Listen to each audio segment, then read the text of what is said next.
Friends, फिर से स्वागत है आप सभी लोगों का एड अकेडमी यूट्यूब चैनल में। आज हम फिर से आ गए एक नई वीडियो के साथ। इसमें हम पहले संघ की न्यायपालिका के बारे में पढ़ेंगे, जो अनुच्छेद 124 से लेकर 147 तक है और संघ की न्यायपालिका सर्वोच्च न्यायालय से चलती है।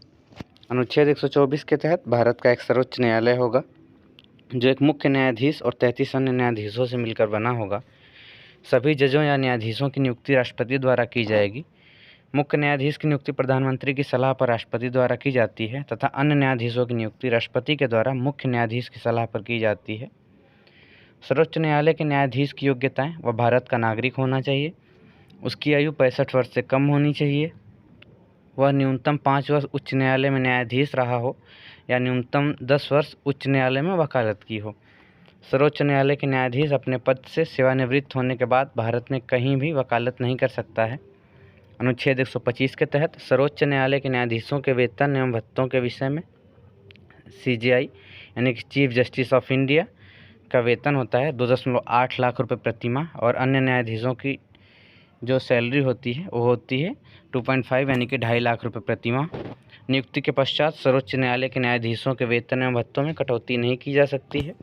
अनुच्छेद 126 के तहत मुख्य न्यायाधीश की अनुपस्थिति में सर्वोच्च न्यायालय का वरिष्ठतम न्यायाधीश ही उसका कार्यभार संभालेगा। सर्वोच्च न्यायालय में अतिरिक्त न्यायाधीशों की नियुक्ति: अनुच्छेद 127 के तहत सर्वोच्च न्यायालय में उच्च न्यायालय के न्यायाधीशों की नियुक्ति: यदि भारत के मुख्य न्यायाधीश को लगता है कि सुप्रीम कोर्ट में किसी हाई कोर्ट के न्यायाधीश की आवश्यकता है, तो राष्ट्रपति की अनुमति पर अधिकतम 2 वर्षों के लिए नियुक्त कर सकता है।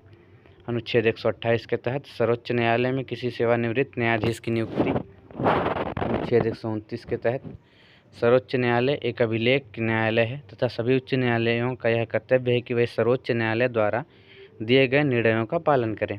अनुच्छेद 130 के तहत सर्वोच्च न्यायालय सदैव राष्ट्रीय राजधानी में या राष्ट्रपति कार्यालय के समीप होना चाहिए, जिसका एक नोट पॉइंट है। भारत का सबसे बड़ा उच्च न्यायालय प्रयागराज यानी कि इलाहाबाद उच्च न्यायालय है। जजों के संख्या के आधार पर सर्वोच्च न्यायालय की स्वतंत्रता है। राष्ट्रपति सदैव सर्वोच्च न्यायालय के न्यायाधीशों की नियुक्ति में मुख्य न्यायाधीश की सलाह लेता है। सर्वोच्च न्यायालय के न्यायाधीशों के वेतन और भत्तों में नियुक्ति के पश्चात कोई भी कमी नहीं की जा सकती है।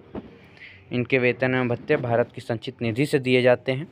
अनुच्छेद 132 के तहत सर्वोच्च न्यायालय को यह अधिकार है कि वह किसी भी मामले को एक उच्च न्यायालय से दूसरे उच्च न्यायालय में स्थानांतरित कर सकता है।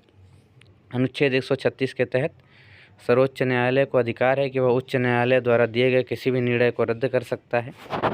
अनुच्छेद 137 के तहत सर्वोच्च न्यायालय को यह अधिकार है कि वह अपने द्वारा दिए गए किसी भी निर्णय पर पुनर्विचार कर सकता है।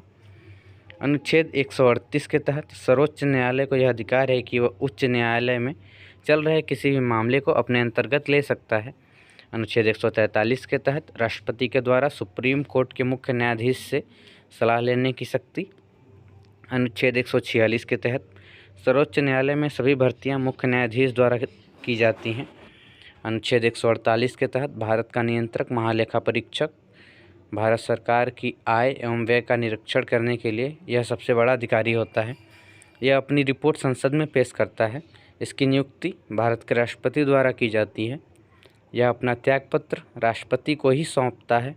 इसकी सेवा का कार्यकाल 6 वर्ष या 65 वर्ष की उम्र तक होना है, यानी कि जो पहले पूरा हो जाए, या तो वह 6 वर्ष का कार्यकाल पूरा हो जाए या तो 65 वर्ष की उम्र पूरी हो जाए। इसके बाद हम भाग 6 जिसमें राज्य के बारे में पढ़ेंगे, जो अनुच्छेद 152 से लेकर 237 तक है। इसको भी हम 3 भागों में बांटेंगे। पहला कार्यपालिका, दूसरा विधायिका, तीसरा न्यायपालिका। कार्यपालिका में राज्यपाल, मुख्यमंत्री, राज्य का मंत्रिपरिषद, राज्य का महाधिवक्ता। इसके बाद विधायिका में राज्य का विधानमंडल, जिसमें राज्यपाल, विधानसभा, विधान परिषद 6 राज्यों में है: उत्तर प्रदेश, बिहार, महाराष्ट्र, कर्नाटक, आंध्र प्रदेश और तेलंगाना।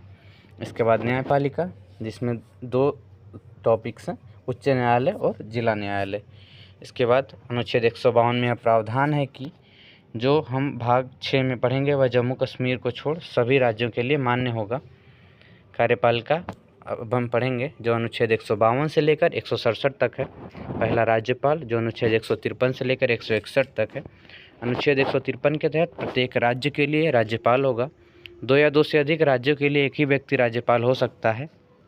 अनुच्छेद 154 के तहत राज्य के कार्यपालिका की सभी शक्तियाँ राज्यपाल में निहित होती हैं। अनुच्छेद 155 के तहत राज्यपाल की नियुक्ति भारत के राष्ट्रपति के द्वारा की जाती है। प्रधानमंत्री और मंत्रिपरिषद की सलाह पर उसकी नियुक्ति की जाती है। उसके बाद अनुच्छेद 156 के तहत राज्यपाल का कार्यकाल 5 वर्ष का होता है, परंतु अनुच्छेद 156(1) के तहत राज्यपाल अपने पद को नए राज्यपाल की नियुक्ति तक धारण किए रह सकता है।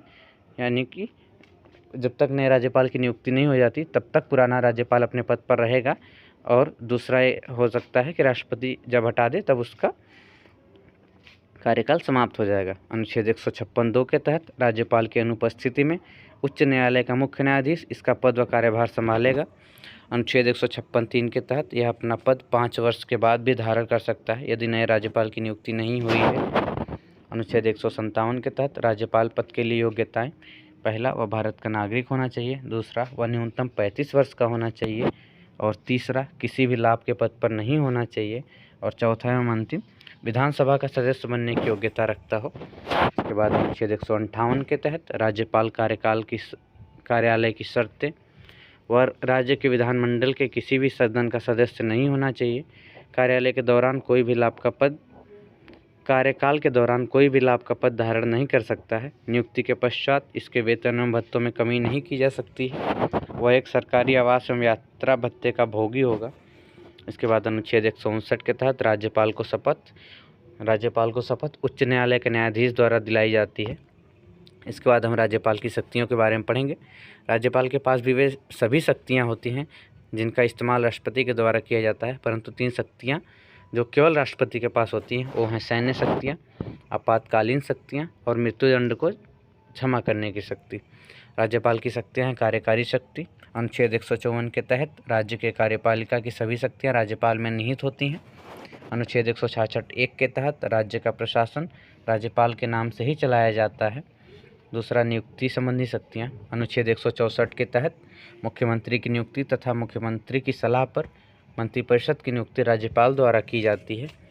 अन्य नियुक्तियाँ: राज्य का महाधिवक्ता, राज्य लोक सेवा आयोग के अध्यक्ष व सदस्य, राज्य निर्वाचन आयोग एवं वित्तीय आयोग का अध्यक्ष और जिला न्यायाधीश।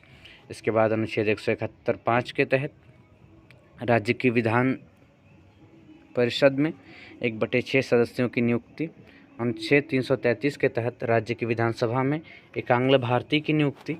इसके बाद हम विधायक शक्तियाँ पढ़ेंगे। अनुच्छेद 168 के तहत राज्यपाल राज्य के विधानमंडल का अभिन्न अंग होता है।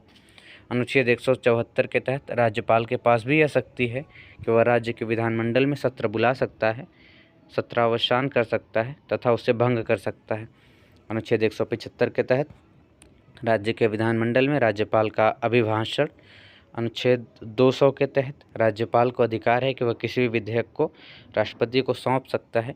अनुच्छेद 356 के तहत राज्यपाल राज्य में राष्ट्रपति शासन लगाने के लिए राष्ट्रपति को सलाह देता है।